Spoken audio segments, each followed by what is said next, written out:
बढ़ते हुए हमलों को देखकर पाब्लो का दुश्मन के शहर में रहना सुरक्षित नहीं था। जैसे ही मारिया और पाब्लो उस शाम के बाद घर पहुंचे, वे एक दूसरे के बाहों में ही सो गए। सुबह जब मारिया उठी तो पाब्लो किचन में ब्रेकफास्ट तैयार कर रहा था, क्योंकि उसे अपना खाना खुद बनाने की आदत थी।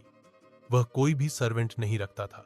उसके पेंट हाउस में एक भी सर्वेंट नहीं था, सिर्फ पाब्लो वहां अकेला रहता था। तभी एलिवेटर की आवाज आई और रॉबर्ट उनके पास आया।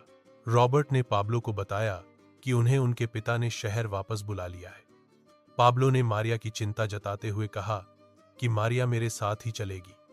रॉबर्ट के लाख मना करने पर भी पाब्लो नहीं माना। वे सब रॉबर्ट के प्राइवेट जेट से शहर पहुंचे। उनके घर को देखकर मारिया हैरान रह गई। घर इतना विशाल था कि जहां तक मारिया की नजरें देख सकती थीं, उतनी दूर तक वो घर फैला था, जिसमें एक झील भी थी। फिर मारिया को रॉबर्ट के पिता के सामने ले जाया गया, जहां मारिया की तलाशी के आदेश जारी हुए। जब बॉडीगार्ड मारिया को हाथ लगाने लगा तो पाब्लो ने एक इशारे से उसे दूर कर दिया और खुद उसकी तलाशी लेने लगा। उसने उसकी टांगों को उसकी फ्रॉक के नीचे से छुआ, जिससे मारिया के शरीर में कंपन हो रहा था और उसकी थाइस के बीच में तड़प महसूस हो रही थी। पाब्लो ने उसकी कमर से बंधे दोनों चाकू हटा दिए, जिससे आउटफिट माफिया गैंग के मालिक यानी रॉबर्ट के पिता ने हल्की मुस्कुराहट दिखाई। पर फिर रॉबर्ट के पिता ने मारिया को उसका कमरा बता दिया, परंतु वह पाब्लो के कॉटेज में रहना चाहती थी। वह झील के उस पार रहता था, पूरे हवेली के आखिरी कोने पर। अब मारिया दुश्मन के घर में थी, किसी भी समय कोई भी उसे मार सकता था। फिर उसे उसके फोन पर एक टेक्स्ट आया, जिसमें कोड्स के लिए सुराग था और संदेश भेजने वाले का नाम था ग्लीनर था।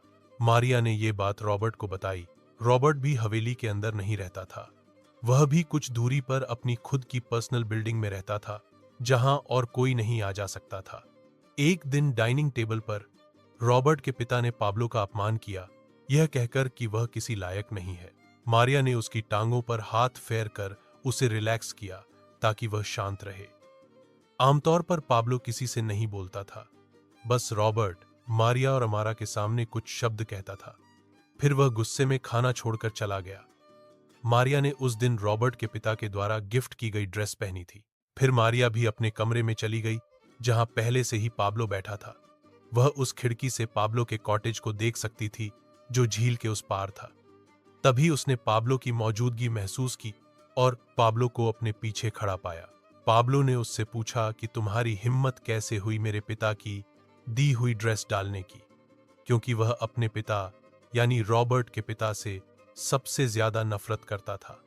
मारिया कुछ बोलती उससे पहले पाब्लो ने उसकी ड्रेस को दो टुकड़ों में फाड़ दिया और मारिया को अपनी गोद में उठाकर एक दीवार पर उसके सर को सहारा दिया। पाब्लो मारिया की गर्दन पर अपने चेहरे को रब करने लगा, जिससे मारिया में उसकी चाहत होने लगी।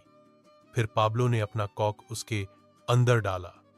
ये मारिया के लिए आज तक का सबसे हार्ड सेक्स था। मारिया दर्द से चिल्ला रही थी और पाब्लो उसका नाम ले रहा था और कह रहा था, तुम सिर्फ मेरी हो, तुम मेरी वाइल्ड कैट हो। पाब्लो को किसी बात का कोई डर नहीं था ना।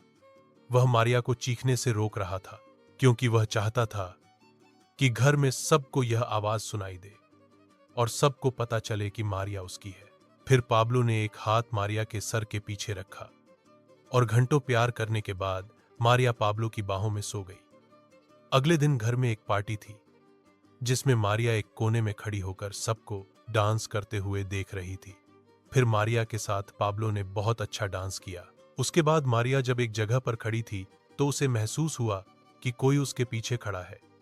उस पीछे खड़े हुए शख्स ने मारिया से कहा कि मैं ग्लीनर हूं और यह पेन ड्राइव तुम्हारे लिए है। इसमें बहुत सी जानकारी है जो तुम्हारे कोड्स को ढूंढने में मदद करेगी। उसने यह पाब्लो को बताई। मारिया पार्टी खत्म होने से पहले ही अपने कमरे में जाकर सो गई, पर जब उसकी आंख खुली तो उसने देखा कि कमरे की लाइट चालू है और कमरे का दरवाजा भी खुला हुआ है। अचानक उसके मुंह पर एक तकिया ढक दिया गया। मारिया का दम घुट रहा था, सांसें शरीर छोड़ रही थीं। तभी उसके हाथ में बिस्तर के किनारे वाला लैंप लगा और उसने हमला करने वाले के सिर पर उस लैंप को मार दिया। मारिया में जितनी हिम्मत थी, उससे वह भागी और भागते भागते रॉबर्ट की बिल्डिंग तक चली गई। भागते समय मारिया के पैर में कांच चुभ गया था, जिससे उसके पैर में बहुत बड़ा घाव हो गया था।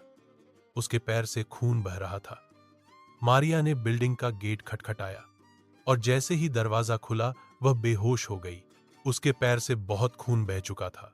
जब मारिया की आंख खुली तो वह एक बेडरूम में थी, जहां रॉबर्ट और अमारा की मां, जो रॉबर्ट की हाउसकीपर थी, वह उसे पूछ रहे थे कि यह सब कैसे हुआ।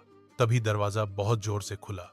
दरवाजे पर पाब्लो था, बिना टी शर्ट के, पसीनों से लथपथ। उसने आते ही मारिया को अपनी बाहों में उठा लिया और उसे अपने कॉटेज की तरफ ले गया। वह एक अंधेरा घर था, जहां पाब्लो ने मारिया के पैर की पट्टी की और उसे दवाई देकर अपनी गोद में ही पकड़े रखा और मारिया सो गई। वह अब सुरक्षित महसूस कर रही थी। जब वह उठी तो उसने देखा कि पाब्लो ने अब भी उसे गोद में ही बैठा रखा है। यह सब देखकर मारिया हैरान थी। पाब्लो बाहर से जितना खतरनाक था, अंदर से उतना ही मासूम। उन्होंने एक नया जीवन शुरू कर दिया था। कोई मारिया की तरफ आंख उठाकर भी नहीं देख सकता था। मारिया की नजरों में पाब्लो की इज्जत बढ़ गई थी। जब उसे पता चला था कि पाब्लो ने खुद अपने पिता को मार दिया था क्योंकि वह एक छोटी बच्ची को मारना चाहते थे। पाब्लो की बहन का अपहरण हो गया था और उसकी मां इस सदमे में मर गई थी। अब मारिया पाब्लो को हर वो खुशी देना चाहती थी जिसका वह हकदार था। Wait for next part.